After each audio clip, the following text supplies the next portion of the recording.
Hello students, welcome to our YouTube channel SSC by Sonu. तो चलिए, जैसा कि आप सभी जानते हैं, बीकॉम फर्स्ट सेमेस्टर ऑनर्स हो चाहे general, West Bengal state University हो चाहे कोलकाता यूनिवर्सिटी, सिलेबस अप्रोक्सीमेटली सब सेम है। उसी के बारे में हम लोगों ने पिछले 2 लेक्चर में डिस्कशन किया था। तो आज हम लोग अकाउंट्स के बेसिक कंसेप्ट के बारे में डिस्कस करेंगे। जैसा कि आपने 11-12 में पढ़ा होगा कि अकाउंट्स जो है वो गैप के कंसेप्ट के ऊपर काम करता है, यानी कि पूरा का पूरा अकाउंटिंग सिस्टम जिस कंसेप्ट के ऊपर काम करता है उस कंसेप्ट का नाम है गैप, GAAP। गैप का फुल फॉर्म हो गया जनरल एक्सेप्टेड अकाउंटिंग प्रिंसिपल। तो चलिए, बिना देर के हुए हम लोग शुरू करते हैं। याद रखिए मेरा बात, इस टॉपिक से अगर आप वेस्ट बंगाल स्टेट यूनिवर्सिटी में पढ़ते हैं तो लिख के रखिए मेरा बात, मिनिमम 10 मार्क्स, मिनिमम 10 मार्क्स। ये जो इस पूरा वीडियो जो हम करा रहे हैं, इस वीडियो से 10 मार्क्स एकदम 100% एग्जाम में आना ही है। आप एग्जाम दे के आके पेपर हमको भेज दीजिएगा, एकदम आना है।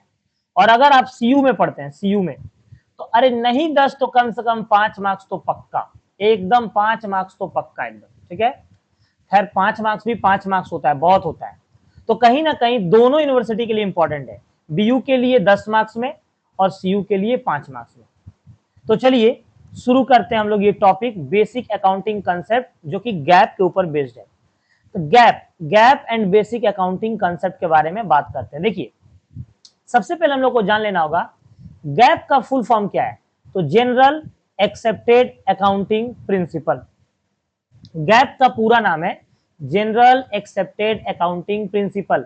वो प्रिंसिपल जो अकाउंट्स के अंदर जनरली एक्सेप्ट किए जाते हैं। इसका मतलब है कि इन प्रिंसिपल के बिना अकाउंट्स का मतलब इमेजिनेशन एकदम बेकार है। अकाउंट्स को इमेजिन करना पूरा तरह से बेकार है। डेफिनेशन क्या है गैप का?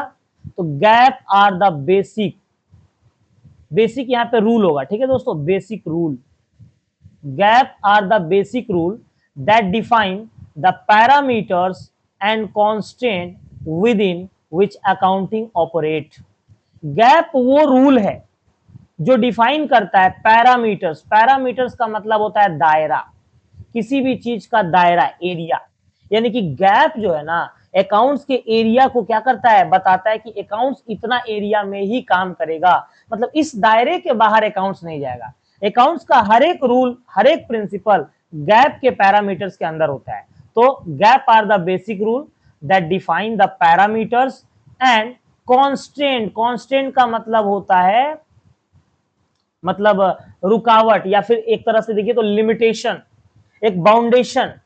अकाउंट्स का क्या बाउंडेशन है, अकाउंट्स किस रूल को तोड़ नहीं सकता है, मतलब उसके पूरे कांस्टेंट को और उसके पैरामीटर्स को कौन डिफाइन करता है? तो गैप। तो gap are the general rule that define the parameter and constant within which accounting operate. उस पैरामीटर्स को बताता है जिसके अंदर अकाउंटिंग क्या होता है, ऑपरेट होता है। यानी कि जिसमें अकाउंटिंग जो है, जिसके इर्द गिर्द घूमता है, उसका नाम है गैप।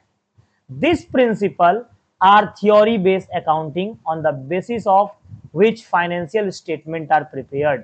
ये जो प्रिंसिपल होते हैं ये थ्योरी बेस ऑफ अकाउंटिंग होते हैं। थ्योरी बेस मतलब इसमें थ्योरी हम लोग पढ़ेंगे और ये इसी के बेस पे फाइनेंशियल अकाउंट को बनाया जाता है, यानी कि financial statement, trading, PL, balance sheet को बनाया जाता है।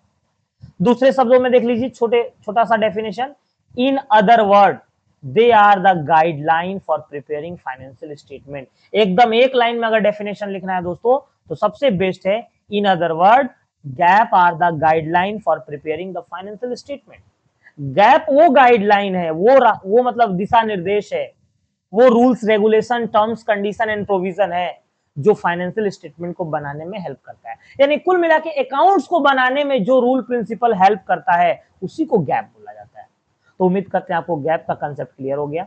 अब आइए, गैप के अंदर में बहुत सारे अकाउंटिंग कंसेप्ट है। देखिए, सबसे पहला बेसिक अकाउंटिंग कंसेप्ट, जिसके अंदर पहला कंसेप्ट है एंटिटी कंसेप्ट। या एग्जाम में आपसे कैसे क्वेश्चन पूछा जाएगा, एग्जाम में बोला जाएगा right short notes on any two, short notes लिखिए किसी 2 टॉपिक पे। तो 13-14 कंसेप्ट है अकाउंट्स का, उसमें से किसी भी दो पे आपको दे देगा लिखने के लिए। तो आइए बारी बारी से हम लोग डिस्कस करेंगे एंटिटी कंसेप्ट क्या होता है। एंटिटी, ध्यान दीजिएगा, एंटिटी का मतलब होता है बिजनेस, याद रखिएगा एंटिटी का मतलब क्या होता है, बिजनेस, फॉर्म। एंटिटी का मतलब, the business entity concept means that a business is considered a separate legal entity and only its own financial transaction are recorded in its book. बोल रहा एंटिटी कंसेप्ट कहता है business and businessman there are two separate legal entity. Accounts का entity concept कहता है कि business और businessman दोनों एक दूसरे से अलग है। बिजनेस का बिजनेसमैन से कोई दोस्ती यारी नहीं, बिजनेस अलग चीज है और बिजनेसमैन अलग चीज है। यही वजह है कि एंटिटी कंसेप्ट क्या बोल रहा है, ये देखिए क्या बोल रहा है, and only its own financial transaction are recorded in its book. Business अपने बुक में अपना ट्रांजेक्शन रिकॉर्ड करता है, ना कि बिजनेसमैन का ट्रांजेक्शन। बिजनेसमैन का ट्रांजेक्शन वो रिकॉर्ड नहीं करता है, वो किसका ट्रांजेक्शन रिकॉर्ड करता है, वो अपना, यानी कि वो बिजनेस अलग चीज है ना, तो अपना खुद से रिलेटेड जो भी ट्रांजेक्शन होगा उसको रिकॉर्ड करेगा। मालिक ने कौन सा ट्रांजेक्शन किया उससे उसको कोई मतलब नहीं।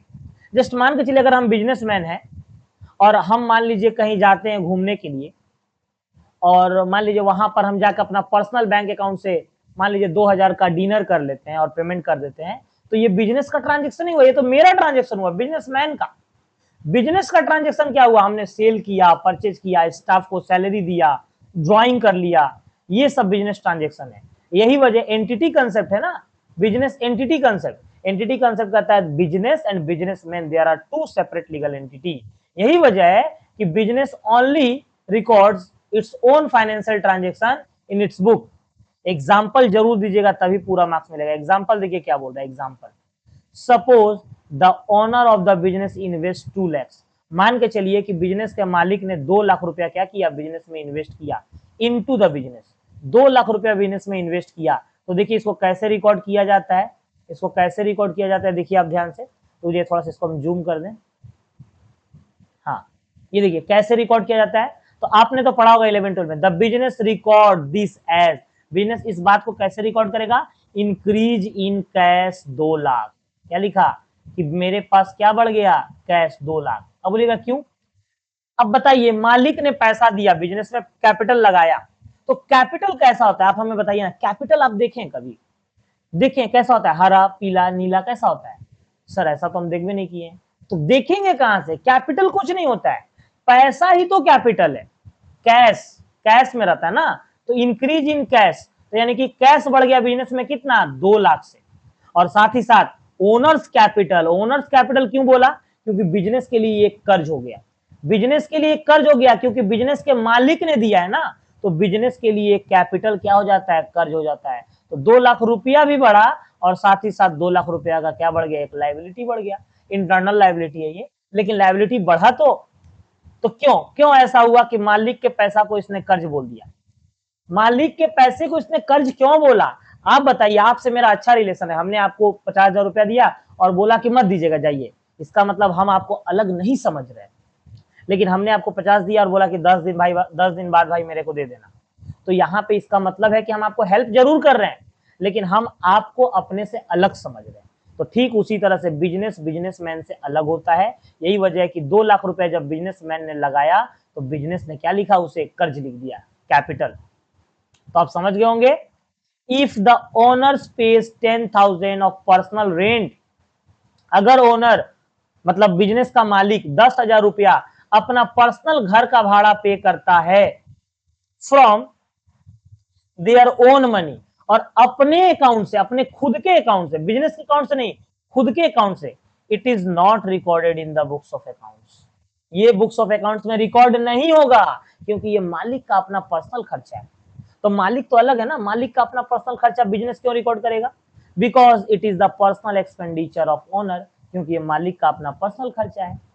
तो दोस्तों उम्मीद करते हैं आपको पहला जो कंसेप्ट है बिजनेस एंटिटी कंसेप्ट आपको क्लियर समझ में आ गया होगा। तो याद रखिएगा हमेशा, business entity concept state that the business and businessman there are two separate legal entity. ठीक है, अब आइए दूसरे कंसेप्ट के ऊपर चलते हैं जिसका नाम है money measurement concept. Money measurement concept. आपने 11 क्लास में इसे भी पढ़ा है। मनी मेजरमेंट कंसेप्ट क्या होता है, ध्यान सुनिए। मनी मेजरमेंट कंसेप्ट कहता है कि अकाउंट्स के अंदर केवल उन्हीं चीजों को रिकॉर्ड करना है जिसका मनी मेजरमेंट पॉसिबल हो। जिस भी चीज का मनी मेजरमेंट पॉसिबल नहीं है उसको आप अकाउंट्स के अंदर नहीं लिख सकते हैं। देखिए क्या बोल रहा है, the money measurement concept said that only those transaction which can be expressed in monetary terms are recorded in the books of accounts। बोल रहा है द मनी मेजरमेंट कंसेप्ट कहता है only those transactions are recorded in the books of accounts, only those transactions are recorded in the books of accounts which can be expressed in terms of money, जिसको हम लोग money के रूप में express कर सके, दिखा सके, ठीक है, in terms of money and are recorded in the books of account, और उसी को हम लोग बुक्स ऑफ अकाउंट्स में लिखेंगे। आप खुद सोचिए ना, जिसको आप मनी में मेजर नहीं कर पाएंगे तो आप बुक्स ऑफ अकाउंट्स में लिखेंगे क्या। मान लीजिए कि हमने दुकान में कोई सामान बेचा, हमें पता ही नहीं है कितना रुपया का है, तो हम अकाउंट्स कैसे बनाएंगे, अकाउंट्स नहीं बना पाएंगे। तो याद रखिएगा, money measurement concept state that या said that those transactions are recorded in the books of account which can be expressed in terms of money and recorded in the books of accounts, जिसको हम लोग money के रूप में दिखा सकते हैं उसी को हम लोग मनी मेजरमेंट कंसेप्ट कहेंगे। एग्जाम्पल जरूर लिखना है, purchase of machinery for 50,000 recorded, machine खरीदा हमने 50,000 का, तो आप बताइए मनी मेजरमेंट हो पाया कि नहीं पॉसिबल, बिल्कुल हुआ। 50,000 रुपया मनी मेजरमेंट हुआ तो देखिए ये अकाउंट्स में लिखाएगा कि नहीं, बिल्कुल लिखाएगा। पेमेंट ऑफ सैलरी हमने अपने स्टाफ को पेमेंट किया, रिकॉर्ड होगा कि नहीं, बिल्कुल रिकॉर्ड होगा। 10,000 20,000 35,000 जितना भी तो एक मनी में होगा ना। लेकिन ये देखिए, गुड रेपुटेशन ऑफ मैनेजर, मेरा मैनेजर का बहुत बहुत रेपुटेशन है, बहुत गुडविल है, बहुत इज्जत सम्मान है। तो इज्जत सम्मान को आप कैसे मुद्रा में तोलिएगा, ये बताइए। इज्जत सम्मान को आप कैसे पैसा में तोलिएगा, तो इसलिए इसका मनी मेजरमेंट पॉसिबल नहीं है, तो नॉट रिकॉर्डेड। यानी quality of staff not recorded in the books of accounts because their money measurement is impossible. तो मनी मेजरमेंट कंसेप्ट फाइनल क्या बोला, only those transaction are recorded in the books of account which can be expressed in terms of money. Okay, तो उम्मीद करते हैं दूसरा भी concept आप समझ गए। आइए तीसरा concept, going concern concept. Going concern concept क्या कहता है दोस्तों, चलिए देखते हैं। देखिए, गोइंग का मतलब होता है जाना, लेकिन यहाँ पे जाना नहीं, यहाँ पे आप ये समझिए चलते रहना। तो गोइंग कंसर्न कंसेप्ट देखिए क्या बोलता है, ध्यान सुनिएगा। The going concern concept assume that the business will continue its operation for the foreseeable future and will not be close और liquidated in the near future.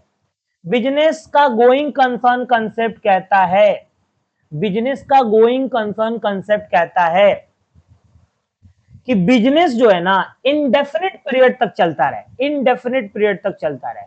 Indefinite period का मतलब होता है कि रुके नहीं, बिना रुके इनडेफिनिट पीरियड तक बिजनेस चलता रहे। तो the going concern concept assume that the business will continue its operation for a foreseeable future, मतलब भविष्य में लंबा समय तक चलता रहे, and will not be close, और बंद ना हो। लिक्विडेट का मतलब भी होता है बंद होना, बंद ना हो नियर फ्यूचर, मतलब फ्यूचर में बिजनेस हमेशा चलता ही रहे का मतलब गोइंग। तो गोइंग कंसर्न कंसेप्ट बोलता है कि बिजनेस को बंद मत करो, बिजनेस को चलने दो फ्यूचर तक, मतलब फ्यूचर में लंबा समय तक इसको क्या करो, चलने दो। एग्जाम्पल देखिए सॉरी, एग्जाम्पल में क्या कह रहा है, एक company purchase a machine for 1 lakh. एक कंपनी ने 1 लाख रुपया का मशीन खरीदा with a 10 years life. Company ने 1 लाख रुपया का मशीन खरीदा और मशीन का लाइफ कितना साल का है, 10 साल का। आपने डेफिनेशन चैप्टर में पढ़ा होगा, मशीन का लाइफ कितना है, 10 years का। Instead of charging the entire cost in the first year, और मशीन का पूरा 1 लाख रुपया डेप्रिसिएशन के तौर पर चार्ज करने के बजाय, इंस्टीड का मतलब के बजाय, the cost is spread over the 10 years through the depreciation. हमने 1 लाख को हम लोग क्या करते हैं, 1 लाख को 10 टुकड़ा में तोड़ देते हैं और हर साल 10-10 हजार करके क्या करते हैं, डेप्रिसिएट करते हैं। तो हम क्यों ऐसा करते हैं? क्यों नहीं हम 1 लाख रुपया का मशीन लाए तो हम 1 साल में ही डेप्रिसिएशन 1 लाख करके उसका वैल्यू जीरो कर दिए और उठा के फेंक दिए? क्योंकि हम जानते हैं कि ये मशीन से हम करीब करीब 10 साल 5 साल तक लाभ लेते रहेंगे, बेनिफिट लेते रहेंगे, तो कहीं ना कहीं फ्यूचर तक चलता रहेगा बिजनेस। तो going concern this is because the business is expected to continue its operation in the future. तभी ना आप 10 साल में इसको तोड़ रहे हैं, 1 लाख का मशीन को डेप्रिसिएट कर रहे हैं 10 साल में, क्योंकि 10 साल का लाइफ है। क्यों ऐसा कर रहे हैं? क्योंकि आप ये एक्सपेक्ट कर रहे हैं कि बिजनेस ऑपरेशन फ्यूचर में चलता रहेगा। तो गोइंग कंसर्न कंसेप्ट क्या कहता है? Business will go for indefinite period and not to be liquidate in the near future और not to be close in the near future. Business चलता ही रहे, वो क्लोज ना हो भविष्य में। तो उम्मीद करते हैं आप एग्जाम्पल भी समझ गए होंगे। एग्जाम्पल अगर एग्जाम में आपने नहीं लिखा तो भाई आपको मार्क्स शायद नहीं मिले या फिर आधा मार्क्स मिले। सीधा 10 का है तो 5 मिलेगा, अब 5 का है तो सीधा 2 मिलेगा। आइए अगला कंसेप्ट, डबल एंट्री कंसेप्ट या dual concept. Double entry concept तो आप जानते ही हैं। डबल एंट्री कंसेप्ट क्या कहता है? डबल एंट्री कंसेप्ट कहता है every transaction has to aspect, that one is debit and another credit. The dual entry concept say that every business transaction have to aspect. Dual entry concept कहता है कि प्रत्येक business के transaction का 2 aspect होगा, 2 पहलू होगा, 2 टर्म्स होगा। And every transaction affect at least 2 account, और प्रत्येक ट्रांजेक्शन एटलीस्ट 2 अकाउंट को तो अफेक्ट करेगा ही करेगा। आप तो देखें एंट्री करते हैं तो जैसे मान लीजिए हमने सेल किया तो एक इनकम अफेक्ट हो गया या फिर एक सेल अफेक्ट हो गया और एक मेरा स्टॉक गुड्स अफेक्ट हो गया। ठीक है, ध्यान रखिएगा। सॉरी थोड़ा एक काम आ गया था। तो चलिए हम लोग कहां पे थे? हम लोग बात कर रहे थे कि प्रत्येक ट्रांजेक्शन का 2 इंपैक्ट होता है, 2 जगह उसका प्रभाव पड़ता है। जैसे मान के चलिए कि अगर हम सेल कर रहे हैं तो एक सेल अफेक्ट होगा और एक मान लीजिए गुड्स मेरा स्टॉक अफेक्ट हो जाएगा। इसके अलावा मान लीजिए अगर हमने सैलरी पे किया तो एक एक्सपेंस यानी कि सैलरी अफेक्ट हो जाएगा, एक कैश चला जाएगा हमारे पास से। तो each and every transaction have 2 aspect, one debit and another credit, and every transaction affect at least 2 account keeping the accounting equation balance। और ये 2 एस्पेक्ट क्यों होता है, ये डबल इंपैक्ट क्यों होता है? अकाउंट्स को बैलेंस करने के लिए। तभी ना बैलेंस शीट हमेशा बैलेंस होता है। आपने तो देखा होगा बैलेंस शीट हमेशा क्या रहता है? बैलेंस रहता है। क्यों ऐसा होता है बैलेंस रहता है? क्योंकि प्रत्येक ट्रांजेक्शन का जितना ट्रांजेक्शन है उसका 2 इंपैक्ट होता है, एक डेबिट में और एक क्रेडिट में। अब देखिए यहां पर एक इक्वेशन है, आप जानते होंगे ये अकाउंटिंग इक्वेशन बोला जाता है इसको, अकाउंटिंग इक्वेशन। अकाउंटिंग इक्वेशन क्या कहता है? एसेट्स, बिजनेस का टोटल एसेट्स बराबर होगा किसके? लायबिलिटी और कैपिटल के। बिजनेस का जितना टोटल एसेट्स है वो लायबिलिटी और कैपिटल के बराबर होगा। ठीक है, तो assets is equal to liability plus capital. तो ये देखिए ध्यान दीजिएगा, ये दोनों साइड हमेशा बराबर होगा। क्यों? यानी कि ये इक्वेशन किस वजह से हो रहा है? तो डबल एंट्री सिस्टम की वजह से बैलेंस हो रहा है। एग्जाम में पूछा जा सकता है कि एसेट्स बराबर लायबिलिटी प्लस कैपिटल जो होता है ये किस कंसेप्ट के बेस पे होता है? तो डबल एंट्री सिस्टम के बेस पे होता है। आइए एग्जांपल देखिए, the owner state a business by investing 1 lakh. मालिक ने बिजनेस में 1 लाख रुपया कैश इन्वेस्ट किया, 1 लाख रुपया कैपिटल के तौर पे इन्वेस्ट किया। तो कैसे लिखता है बिजनेस? देखिए 2 एस्पेक्ट होता है, 2 एस्पेक्ट। एक हो गया कैश कि बिजनेस में कैश इंक्रीज हो गया 1 लाख, होगा ना, बिजनेस में कैश इंक्रीज हो गया 1 लाख। और दूसरा कैपिटल, कैपिटल बोले तो पूंजी, बिजनेस में मालिक का पूंजी भी क्या हुआ? इंक्रीज हो गया। कितना? 1 लाख। तभी ना हम लोग बचपन में एंट्री करते थे, आपको याद होगा, cash account debit, cash account debit to capital account. याद है? आज से कई 100 साल पहले हम लोग ये सब एंट्री किया करते थे। आपको याद है कि नहीं? बताइए सही सही। आज से कई 100 साल पहले ये सब एंट्री हम लोग करते थे, cash account debit to capital. तो एक अकाउंट हो गया कैश और एक हो गया कैपिटल। तो each and every transaction have 2 aspect, debit and credit. तो उम्मीद करते हैं आपको डुअल कंसेप्ट समझ में आ गया। आइए 5वां कंसेप्ट चलते हैं दोस्तों, कंसिस्टेंसी कंसेप्ट। कंसिस्टेंसी कंसेप्ट क्या कहता है? ध्यान से सुनिए। कंसिस्टेंट का मतलब क्या होता है? कंसिस्टेंट का मतलब होता है कि एक रूल को फॉलो करना या फिर एक बात पर अड़े रहना, कंसिस्टेंट रहना। कंसिस्टेंट मतलब लगातार बने रहना, लगातार बने रहना। देखिए क्या बोल रहा है, the consistency concept said that the business should use the same accounting method and policies every year, या फिर ईयर टू ईयर, ठीक है, year to year, to increase comparability of financial statement.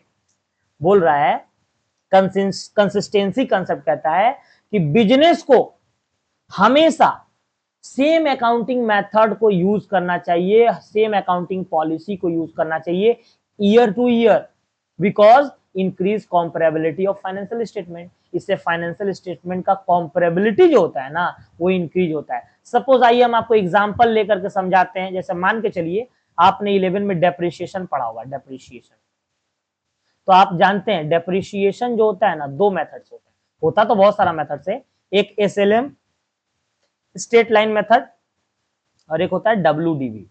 आप जानते हैं एसएलएम मेथड से थोड़ा ज्यादा डेप्रिसिएशन चार्ज होता है और डब्ल्यूडीवी मेथड से क्या होता है, थोड़ा कम डेप्रिसिएशन चार्ज होता है। एसएलएम पे हमेशा एक समान लगता है तो ज्यादा हो जाता है।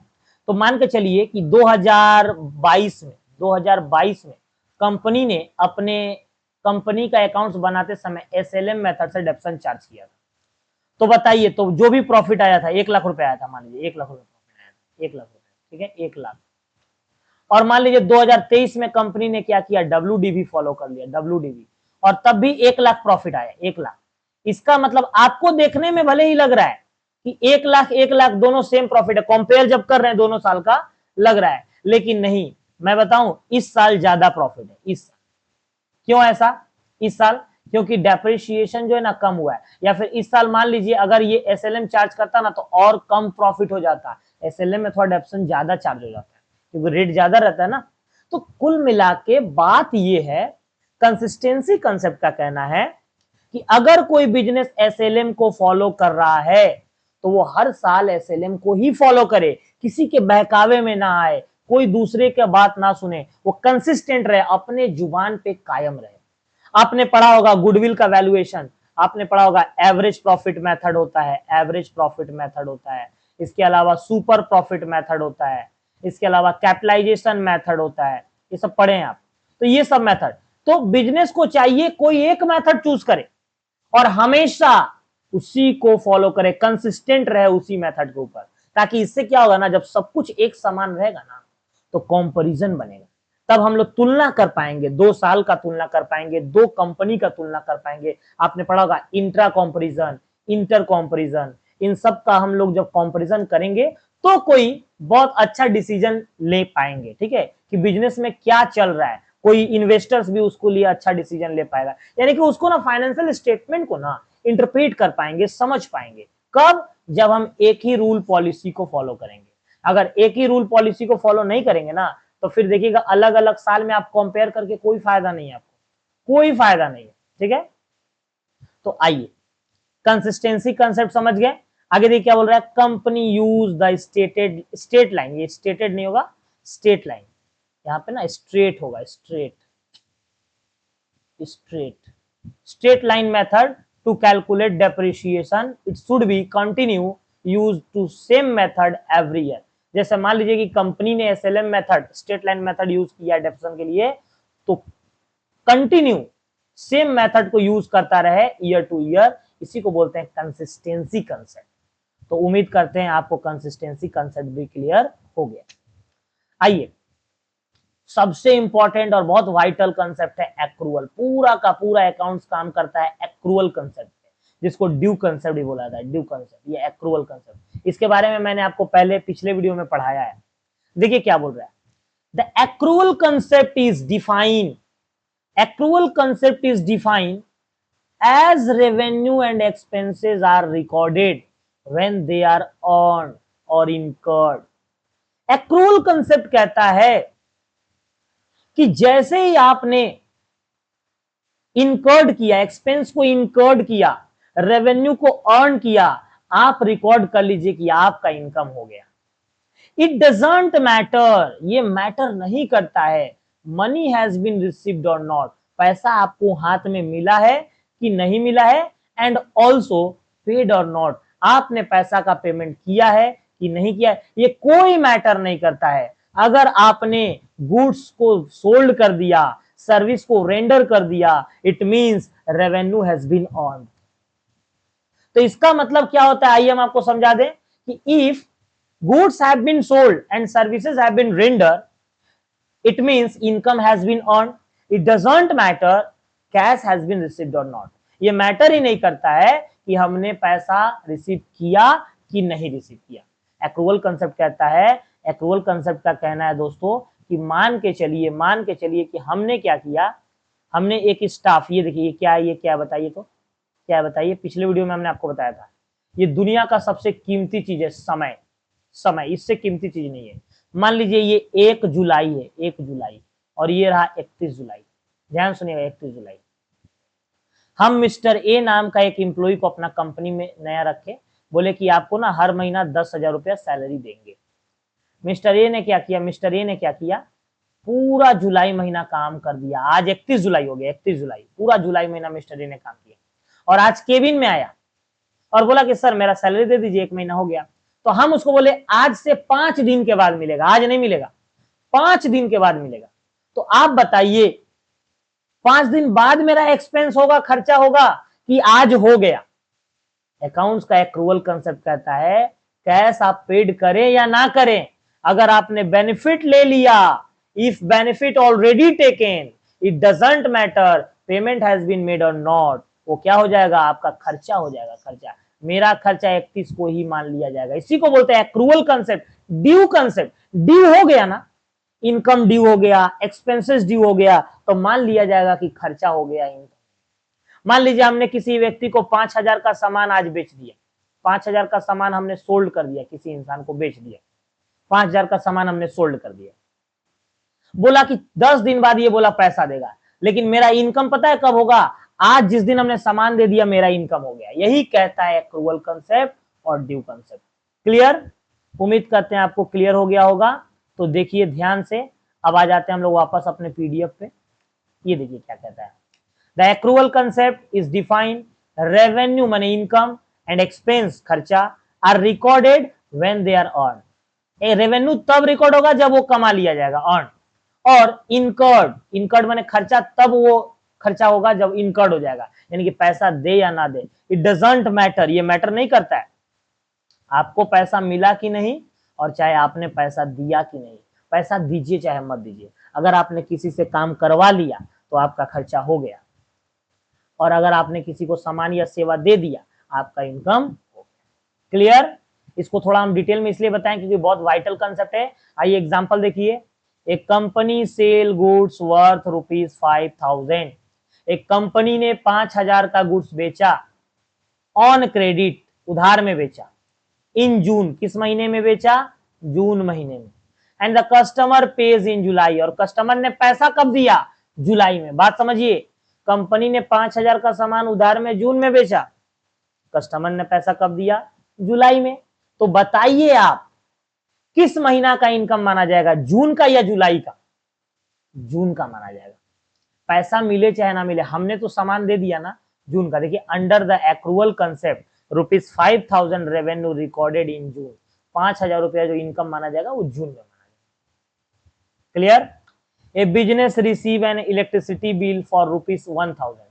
बिजनेस में एक इलेक्ट्रिक बिल आया 1,000 रुपया का, फॉर दिसंबर, वो बिल कब का है, दिसंबर का है, बट पेज इन जनवरी, लेकिन हमने उसे पे कब किया है, जनवरी में। तो बताइए वो खर्चा किस महीना का माना जाएगा? देखिए पे आप करिए या मत करिए जनवरी में, वो बिल तो दिसंबर का है, यानी कि आपने बेनिफिट, आपने इलेक्ट्रिसिटी का बेनिफिट दिसंबर में लिया है, इसीलिए खर्चा दिसंबर में माना जाएगा। यही होता है accrual. Under the accrual concept 1,000 expenses recorded in December, दिसंबर का माना जाएगा। ठीक है, उम्मीद करते हैं आपको यहां तक क्लियर हो गया। आइए अगला कंसेप्ट हम लोग देखेंगे जिसका नाम है मैचिंग। अगला कंसेप्ट जो है मैचिंग कंसेप्ट। मैचिंग कंसेप्ट देखिए ध्यान से क्या है, मैचिंग कंसेप्ट कहता है ना कि टाइम टू टाइम आपको इनकम को एक्सपेंस से क्या करते रहना होगा, मैच करते रहना। मैच करने का मतलब आपको पता है, मैच करने का मतलब है कि अगर आप इनकम 4 महीना का लिख रहे हैं तो एक्सपेंस भी 4 महीना का लिखिए, तभी जाके प्रॉफिट सही आएगा। प्रॉफिट कैलकुलेशन में, बिजनेस में प्रॉफिट कैलकुलेशन में अगर कोई वाइटल रोल प्ले करता है, क्रूशियल पार्ट है, तो वो मैचिंग कंसेप्ट है। मैचिंग प्रॉफिट कैलकुलेशन में अगर सबसे ज्यादा कोई हेल्प करता है तो मैचिंग कंसेप्ट। ठीक है, ध्यान से देखिएगा, यहाँ पे हम बता रहे हैं। मान के चलिए हम आपसे एक प्रश्न पूछ रहे हैं, मान के चलिए कि जनवरी, फरवरी, मार्च, अप्रैल, ये 4 महीना में हम इनकम किए, इनकम सेल किए, सेल मान लीजिए हम सेल किए हैं 6 लाख रुपया, 6 लाख रुपया का सेल किए। और जनवरी, फरवरी, मार्च, ये 3 महीना में हम 2 लाख रुपया का परचेज किए। तो हम पूछ रहे हैं, बताइए हमने कितना प्रॉफिट कमाया।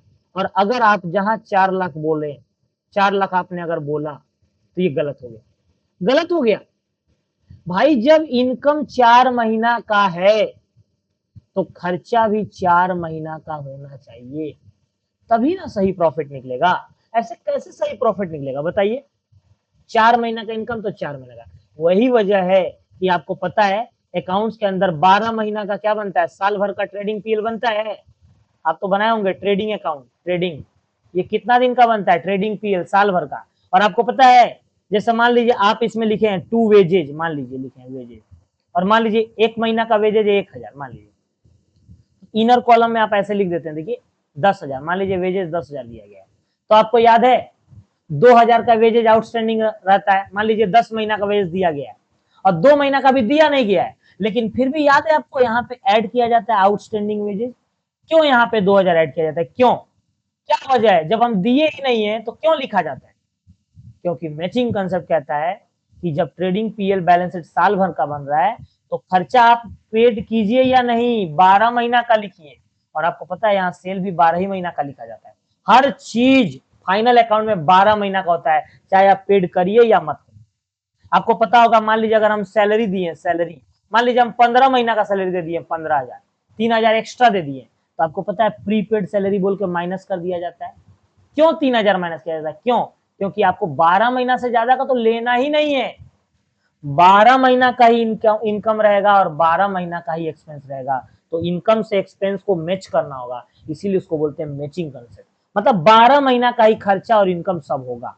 तो देखिए आप एक बार ध्यान से क्या बोल रहा है, the matching concept state that all the expenses incurred to earn revenue should be recognized in the same accounting period in which the related revenue is recognized। बोल रहा है मैचिंग कंसेप्ट कहता है कि जितना एक्सपेंस इस साल खर्चा हो रहा है, जितना इनकम इस साल रिकॉग्नाइज में अर्न हो रहा है, ठीक है, in the same accounting period, same accounting, इसी अकाउंटिंग पीरियड में जितना इनकम और एक्सपेंस क्या हो रहा है, अर्न हो रहा है या इनकर्ड हो रहा है, which related to revenue recognised, वो इसी साल का इनकम और एक्सपेंस माना जाएगा, आप दूसरे साल में नहीं लिख सकते। मैचिंग कंसेप्ट कहता है इस साल का सारा इनकम खर्चा आप दीजिए मत दीजिए, वो इसी साल का माना जाएगा। ठीक है, अब आइए देखिए क्या बोल रहे हैं यहाँ पे। एग्जाम्पल, एक company cell goods worth ₹1 lakh, company ने 1 लाख का सामान बेचा मार्च में, और कॉस्ट ऑफ दोज गुड्स, उस गुड्स का कॉस्ट प्राइस कितना था, 70,000। Under the matching concept both sale and revenue 1 lakh and cost of goods sold 70,000 are recorded in March. Revenue 1 lakh मार्च का ही बोला जाएगा और 70,000 कॉस्ट भी मार्च का बोला जाएगा, तो दोनों मार्च का हुआ ना, तो 1 लाख में 70 गया, तो बताइए 30,000 का प्रॉफिट हुआ कि नहीं? लेकिन यही मान लीजिए 1 लाख रुपया मार्च अप्रैल का होता और कॉस्ट प्राइस केवल मार्च का होता तो नहीं निकल पाता, सही नहीं निकल पाता। उसके लिए हमको फिर मार्च अप्रैल का भी कॉस्ट प्राइस जानना होता। 2 महीना का जब सेल है तो 2 महीना का ही कॉस्ट होना चाहिए। इनकम से एक्सपेंस को मैच करते रहना है, तब जाकर होगा। Clear matching concept? याद रखिएगा, प्रॉफिट कैलकुलेशन में पूछेगा, प्रॉफिट कैलकुलेशन में कौन हेल्प करता है, तो मैचिंग कंसेप्ट। अब देखिए अगला, प्रूडेंस कंसेप्ट।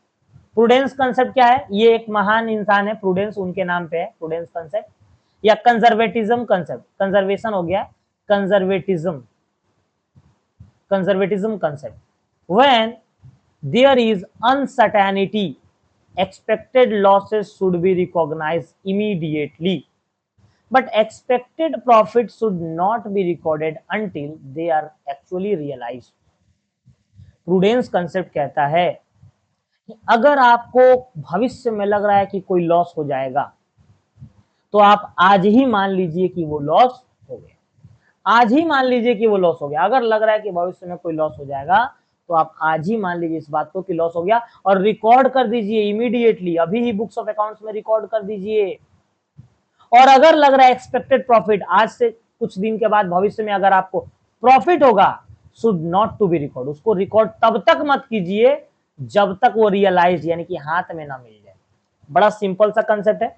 अगर लग रहा है, एक्सपेक्टेड माने लग रहा है कि आज से 10 दिन बाद, आने वाला 10 दिन बाद हमको लॉस होगा, तो प्रूडेंस ने कहा है आप अभी लिख लीजिए कि लॉस हो गया। और लग रहा है कि 10 दिन बाद, आने वाला 10 दिन बाद हमको 50,000 का प्रॉफिट होगा, मत लिखिए जब तक प्रॉफिट आपका हाथ में ना आ जाए। आपने पढ़ा होगा 11 क्लास में फाइनल अकाउंट, आपको पता है फाइनल अकाउंट में क्लोजिंग स्टॉक दिया रहता था, क्लोजिंग स्टॉक याद है। और कभी कभी क्लोजिंग स्टॉक का देखिएगा कॉस्ट प्राइस दिया रहता था, मान लीजिए कॉस्ट प्राइस दिया है 20,000 और मार्केट प्राइस दिया रहता था 30,000। तो आपको याद है आपके सर लोग बताए होंगे कि जो छोटा होगा वो ले लेना, जो छोटा, आपके सर लोगों ने बताया होगा जो छोटा होगा ले लेना। लेकिन वो सर शायद ये नहीं बताए होंगे कि क्यों, प्रूडेंस कंसेप्ट, प्रूडेंस के कंसेप्ट के हिसाब से देखिए हम बता रहे हैं आपको। मान लीजिए कि कॉस्ट 20,000 है, यानी कि मेरा पॉकेट से मेरा खर्चा हुआ है सामान खरीदने में 20,000 और मार्केट प्राइस है इसका 30,000। मार्केट माने अगर हम आज से 10 दिन बाद या आज ही मार्केट में अगर बेच दे, अगर माने फ्यूचर में, तो बताइए कितना रुपया मिल जाएगा, 30,000। तो बताइए 10,000 का प्रॉफिट हो जाएगा कि नहीं। अगर हम बेच दें 20,000 का सामान, आज मार्केट में वैल्यू कितना है 30, तो कितना प्रॉफिट हो जाएगा 10,000। लेकिन आपको बताए होंगे सर, आपके टीचर, कि जो छोटा होगा वो लिखना, तो आप कितना लिखेंगे इस केस में 20,000 लिखेंगे। क्यों आप 20 लिखे, आप 20 लिखे क्यों, क्योंकि भविष्य में आपको प्रॉफिट होने वाला है। लेकिन आपने 20 इसलिए लिखा कि जब तक हो नहीं जाएगा तब तक आप लिखेंगे नहीं। Expected profit not to be recorded until realised, but expected loss immediate recorded in the books of account. लेकिन अब मान के चलिए, अब देखिए यहाँ पे देखिए, अब 2 मिनट के लिए हम ऐसे बात घुमा देते हैं। देखिए मान लीजिए कॉस्ट प्राइस 20,000 का था और मान लीजिए मार्केट प्राइस 10,000 का हो गया, 10,000 का हो गया। मार्केट प्राइस कितना का हो गया, 10,000 का हो गया। तो अब बताइए दोनों में छोटा कौन, 10,000। तो आप याद है फाइनल अकाउंट में 10,000 लिखते थे, याद होगा आपको। क्यों, आज मेरा पॉकेट से 20,000 गया है, लेकिन आज उसका मार्केट वैल्यू कितना हो गया 10। अगर अभी ये 20,000 का सामान बेच देना तो 10 से ज्यादा नहीं मिलेगा, इसका मतलब 10,000 का लॉस हो जाएगा। तो आपने देखिए अकाउंट्स के अंदर डायरेक्ट लिख ही दिया 10, क्यों, आप मान चुके कि 10 लॉस हो गया। तो expected loss recorded immediately, but expected profit should not record until realised. तो बताइए प्रूडेंस कंसेप्ट समझ गए। तो देखिए example, if business expect a loss of 20,000 on inventory, the losses should be recorded immediately. अगर लग रहा है बिजनेस को 20,000 का लॉस होगा तो उस लॉस को इमीडिएटली क्या किया जाए, रिकॉर्ड किया जाए। If business expect a profit of 20,000, business को लग रहा है 20,000 का प्रॉफिट होगा, it should record only the profit is actually realise, तभी रिकॉर्ड करो जब प्रॉफिट रियलाइज्ड हो जाए। क्लियर। अब आइए रेवेन्यू रिकॉग्निशन कंसेप्ट क्या कहता है। देखिए रेवेन्यू रिकॉग्निशन, ध्यान से देखिएगा, रेवेन्यू रिकॉग्निशन कंसेप्ट क्या है। चलिए देखिए रेवेन्यू रिकॉग्निशन कंसेप्ट क्या कहता है, यहां पे देखते हैं। कह रहा है कि revenue should be recorded when it is earn, यानी कि रेवेन्यू माने इनकम, इनकम को तब रिकॉर्ड करो जब ये अर्न हो जाए, not necessary when cash is received और नॉट। मतलब कब कैश रिसीव हुआ है इसके ऊपर मत जाओ। जिस दिन आपने सामान दे दिया या सेवा दे दिया, यानी कि services have been render and goods have been sold, it means income has been earn, यानी कि revenue should be recorded when it is earn. Revenue तभी रिकॉर्ड कर लीजिए जब ये अर्न हो जाए, it is not necessary when cash is received. एक कंपनी सेल, एग्जांपल देखिए, एग्जांपल, एक कंपनी सेल गुड्स 50,000, कंपनी ने क्या किया 50,000 का गुड्स बेचा ऑन क्रेडिट, उधार में बेचा इन मार्च। कब बेचा, मार्च में। बट कस्टमर पे इन अप्रैल, कस्टमर ने पैसा अप्रैल में पे किया। तो आपको ये नहीं बोलना है कि अप्रैल में इनकम हुआ या मई में इनकम हुआ, मार्च में आपने बेचा था ना, वो अप्रैल में दे या मई में दे, इनकम कब होगा, मार्च में। ये तो हम लोग ड्यू कंसेप्ट में भी पढ़ लिए, सेम बात है, ठीक है। रेवेन्यू रिकॉग्निशन कंसेप्ट कहता है कि आपने जिस दिन सामान दिया, जिस दिन काम किया, उसी दिन आपका इनकम हो गया, चाहे पैसा जब भी मिले। तो revenue should be recorded when it is earned, it is not necessary to receive cash. According to revenue recognition concept, the income of 50,000 is recorded in the month of March. ये जो मार्च में हम बेचे हैं, अप्रैल में पैसा दिया है, तो आंसर क्या होगा एग्जाम्पल में? रेवेन्यू रिकॉग्निशन कंसेप्ट के हिसाब से जो 50,000 का इनकम है वो मार्च का इनकम है, क्योंकि सामान हमने कब बेचा था? मार्च में बेचा था। ठीक है, आइए accounting period concept. Accounting period concept जानते हैं क्या होता है? ये देखिए ध्यान से, अभी मैंने आपको बताया था ना कि बिजनेस लंबा समय तक चले, गोइंग कंसर्न इनडेफिनिट। ये मान लीजिए ये क्या है ना, एक लंबा समय, मान लीजिए 10 साल का लंबा समय है, 10 साल का, पूरा 10 साल। तो बिजनेस इनडेफिनिट पीरियड तक चलता रहे, चलता रहे, चलता रहे। तो बताइए, अगर कोई बिजनेस लंबा समय तक केवल चलता रहेगा तो बिजनेसमैन का इच्छा नहीं होता है, बिजनेसमैन ये जानना नहीं चाहता है कि भाई हम बिजनेस में प्रॉफिट कमा रहे हैं कि लॉस, ही तो जाने। क्या वो 10 साल तक चलाता रहेगा और हो सके लॉस खा रहा है बार बार तब? तो इसीलिए अकाउंट्स ने कहा है आप बिजनेस को लंबा समय तक चलाइए, 10 क्या 20, 30, 40, 50 साल चलाइए, लेकिन पूरे बिजनेस के लाइफ को, बिजनेस के पूरे लाइफ को कई टुकड़ों में बांटिए, कई टुकड़ों में तोड़िए। पूरे बिजनेस के लाइफ को टुकड़ा टुकड़ा में तोड़ दीजिए और प्रत्येक टुकड़ा का नाम मतलब 12 महीना का हो। प्रत्येक टुकड़ा जो है कितना महीना का हो? 12 महीना का, 12 महीना का। यानी कि ये एक पीरियड हो गया, एक टाइम पीरियड, अकाउंटिंग पीरियड, इसको बोलो अकाउंटिंग पीरियड। इस प्रत्येक 12 महीने के टुकड़े को बोलो अकाउंटिंग पीरियड। और हर 12 महीने के बाद आप प्रॉफिट और लॉस का क्या कर लीजिए? कैलकुलेशन। हर 12 महीने के बाद प्रॉफिट लॉस का, हर 12 महीने के बाद प्रॉफिट लॉस का कैलकुलेशन कर लीजिए। इसी को बोला जाता है accounting period concept. Accounting period concept ये अकाउंट्स के या फिर बिजनेस के पूरे लाइफ को कई मतलब डिवाइड कर दिया गया और प्रत्येक जो डिवीजन हुआ है ना वो 12 महीना का है। यानी कि अकाउंटिंग पीरियड 12 महीना का होता है। 1 अप्रैल से शुरू होता है और अगला साल 31 मार्च पे खत्म होता है। तो ये अकाउंटिंग पीरियड है। किसी किसी में 1 जनवरी को शुरू होता है, फिर दिसंबर को खत्म होता है, अकाउंटिंग पीरियड है। ठीक है, तो समझ गए अकाउंटिंग पीरियड कॉन्सेप्ट क्या है? The accounting period concept said that the continuous life, continuous होने बिजनेस का जो continuous life चल रहा है वो, of a business divided into regular और accounting period। बिजनेस का continuous life को उसको डिवाइड कर दो अकाउंटिंग पीरियड में फॉर प्रिपेयरिंग फाइनेंशियल स्टेटमेंट। क्या बनाने के लिए? फाइनेंशियल स्टेटमेंट बनाने के लिए। And calculate profit and loss, और उससे क्या कैलकुलेट कर लिया जाए? प्रॉफिट और लॉस कैलकुलेट कर लिया जाए। ठीक है, अब देखिए आगे example A company prepare it's financial statement for the 1 अप्रैल 2025 से 31 मार्च 2026। ये क्या है? कौन सा कंसेप्ट को बता रहा है? पीरियड कॉन्सेप्ट को बता रहा है। ये 1 साल का टाइम पीरियड है। क्लियर? अब आइए लास्ट कंसेप्ट एक देखते हैं, accounting cost concept. Accounting cost concept क्या है दोस्तों? चलिए देखते हैं। कॉस्ट कंसेप्ट में इसको ना आप ना हिस्टोरिकल कॉस्ट भी बोल सकते हैं, हिस्टोरिकल कॉस्ट कंसेप्ट इसका नाम है। All assets are recorded in the books of account at their original cost। Business के अंदर जितना संपत्ति है, जितना एसेट्स है, उसको उसका ओरिजिनल दाम पे दिखाइए, जितना दाम पे आप खरीदे हैं, not at their market value. उसका मार्केट वैल्यू पे मत दिखाइए। जैसे मान लीजिए एक बिल्डिंग खरीदे हैं 4 लाख का, तो बिजनेस में बैलेंस शीट में 4 लाख रुपया ही दिखाइए। 2 साल बाद अगर वो बिल्डिंग मार्केट वैल्यू 6 लाख हो जाए तो ये नहीं कि 6 लाख, 4 ही लाख दिखाना है। अकाउंटिंग कॉस्ट कंसेप्ट कहता है हर चीज को, एसेट्स लायबिलिटी को कॉस्ट पे दिखाइए। लायबिलिटी नहीं, एसेट्स को बोलिए। लायबिलिटी थोड़ी ना होता है, लायबिलिटी एसेट्स नहीं है। एसेट जितना संपत्ति है उसको उसका ओरिजिनल दाम पे दिखाइए, चाहे उसका दाम कितना भी बढ़ जाए, हमेशा ओरिजिनल दाम पे दिखाइए। ये कहता है अकाउंटिंग कॉस्ट कंसेप्ट। इसको हिस्टोरिकल कॉस्ट कंसेप्ट भी बोला जाता है। ठीक है, अब आइए इसको देख लेते हैं। Accounting convection. अकाउंटिंग कन्वेक्शन पता है क्या होता है? कन्वेक्शन का मतलब होता है परंपरा, परंपरा, प्रतिष्ठा, अनुशासन। जानते हैं आप? परंपरा, प्रतिष्ठा, अनुशासन। अकाउंट्स का क्या परंपरा है? तो आइए ना एक तो देख लेते हैं। Convention of full disclosure. ये आपको पता है अकाउंटिंग स्टैंडर्ड 1 में, अकाउंटिंग स्टैंडर्ड 1 में आप पढ़ेंगे। अकाउंटिंग स्टैंडर्ड 1 में फुल डिस्क्लोजर कंसेप्ट है। फुल डिस्क्लोजर मैंने जानते हैं? फुल डिस्क्लोज, हर चीज को खुल के बताइए, कोई भी चीज छिपाइए मत, हर चीज को खुल के बताइए। किसको खुल के बताइए? दुनिया को खुल के बताइए कि आपने बिजनेस में क्या क्या किया है। आपका बिजनेस में कितना का संपत्ति है, कितना का एसेट्स है, कौन सा सीक्रेट रिजर्व है, क्या है, कुछ भी छुपाना नहीं है। क्योंकि अगर आप छुपा रहे हैं तो आप चीट कर रहे हैं। किनके साथ? इन्वेस्टर्स के साथ, क्रेडिटर के साथ, लेंडर्स के साथ, गवर्नमेंट के साथ।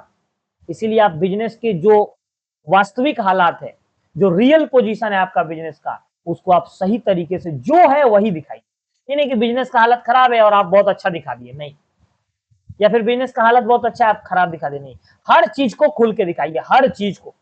आपने पढ़ा होगा कंटीजेंट लायबिलिटी होता है, कंटीजेंट। कंटीजेंट लायबिलिटी क्या होता है पता है? Contingent liability are those liability which is not arisen yet, जो अभी तक अराइज नहीं हुआ है, but may arises in future, लेकिन फ्यूचर में अराइज हो जाएगा। मतलब ऐसा कर्जा जो फिलहाल तो मेरा कर्जा नहीं है, लेकिन फ्यूचर में वो मेरा कब कर्जा बन जाएगा इसका कोई ठिकाना नहीं। उसको ना बैलेंस शीट के बाहर लिखा जाता है, याद रखिएगा। कंटीजेंट लायबिलिटी को बैलेंस शीट के अंदर नहीं, बाहर लिखा जाता है, क्योंकि वो सच में लायबिलिटी थोड़ी ना है, भविष्य में बन सकता है। सर जैसे क्या होगा थोड़ा बताइए ना, हमको जानने का इच्छा हो रहा है सर। हमको पता है आपको इच्छा हो रहा है, चलिए बता देते हैं। मान लीजिए कि किसी ने मेरे कंपनी के ऊपर केस कर दिया है, 2 लाख रुपया का क्लेम कर दिया है, और केस कोर्ट में चल रहा है। तो मान लीजिए जब भी भविष्य में अगर कोर्ट का फैसला आएगा और हम केस हार जाएंगे तो 2 लाख रुपया देना पड़ेगा कि नहीं? देना पड़ेगा। तो बताइए क्या वो 2 लाख रुपया फिलहाल मेरा लायबिलिटी है? लेकिन फ्यूचर में हो सके लायबिलिटी बन जाए। तो इसीलिए बैलेंस शीट के बाहर इस बात को लिख दिया जाता है, ताकि इन्वेस्टर, सरकार देखे तो समझे कि नहीं भाई हर चीज खुल के बताया है। तो इसको बोलते हैं convention of full disclosure. We must mention each and every item of business in true value. हर बिजनेस के आइटम को ट्रू वैल्यू में हम लोग लिखेंगे बुक्स ऑफ अकाउंट्स के अंदर, so that user can get correct information about business, जिससे यूजर को सही सही जानकारी मिलेगा। तब ना वो सही सही जानकारी मिलेगा तो हमारे ऊपर भरोसा करेगा। हम अगर फ्रॉड करना हो तो हम फ्रॉड तो किसी के साथ भी कर सकते हैं ना, लेकिन फ्रॉड, धोखा, धोखा कितना दिन करिएगा? एक बार आप धोखा किसी को कितना दीजिएगा भाई? एक बार धोखा दीजिएगा, बार बार धोखा नहीं दीजिएगा। अगर आप बार बार किसी को धोखा दे रहे हैं, क्या बोले, सामने वाला समझ लीजिए, छुरी हटाइए, सामने वाला एकदम मतलब खत्म है। वो बार बार आपको मौका दे रहा है, आप बार बार धोखा दे रहे हैं, ठीक है।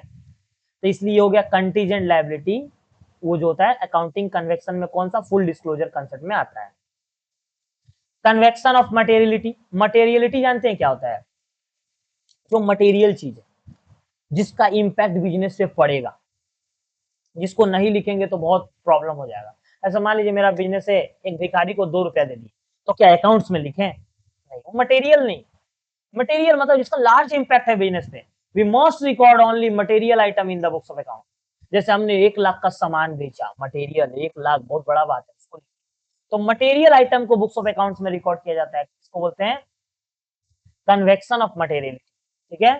तो उम्मीद करते हैं दोस्तों कि पूरा का पूरा आप ये कंसेप्ट समझ गए। और याद रखें मेरा बात, ये एग्जाम में आएगा। अगर आप WBSU West Bengal state university में पढ़ते हैं, एकदम फाइनल एग्जाम में लिख के रखिए, 10 मार्क्स कहीं नहीं जाएगा। किसी 2 पे या किसी 3 पे या किसी 4 पे दे देगा, अढ़ाई मार्क्स लिखने के लिए, और देगा ही देगा। तो ये आपका 10 मार्क्स। और अगर आप CU में पढ़ते हैं ना, किसी 2 पे देगा 5 मार्क्स, अढ़ाई मार्क्स एकदम देगा। सर क्या होगा 5 मार्क्स? क्या होगा 5 मार्क्स? एक मार्क्स पास होने के लिए बहुत जरूरी है। दीजिए एग्जाम, तब समझ में आएगा कॉलेज का, ठीक है दोस्तों। उम्मीद करते हैं आपको समझ में आया। तो प्लीज अगर वीडियो आपके लिए हेल्पफुल रहा है तो आप वीडियो को लाइक करिए, चैनल को सब्सक्राइब करिए, टेलीग्राम चैनल में जरूर जुड़ जाइए, वहां पे आपको PDF नोट्स वगैरह मिलता रहेगा। आगे थ्योरी पेपर भी हम लेकर के आएंगे। और हाँ, अपने कॉलेज ग्रुप में शेयर करना ना भूलिए, अपने दोस्तों में शेयर करना ना भूलिए। मिलेंगे अगले वीडियो में अगले टॉपिक के साथ, तब तक के लिए tata, bye bye, good night.